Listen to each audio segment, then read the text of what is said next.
huge tornado swept through the desert region of Xinjiang.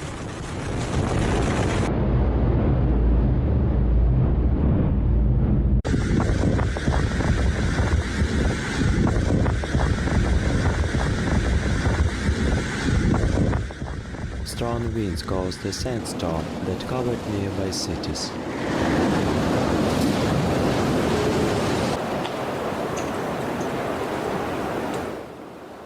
The city of Turpan and its surroundings suffered the most from the storm.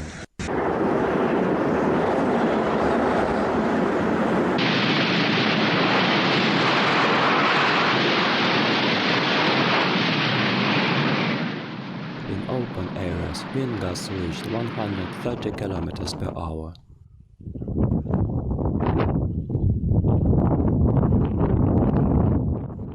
Visibility dropped to almost zero. Firefighters and police rescued stranded motorists on highways. There were traffic jams and accidents on the highways.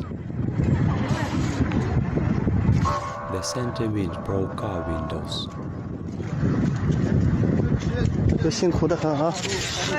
Gloom reigned in the cities and local residents took refuge in their homes.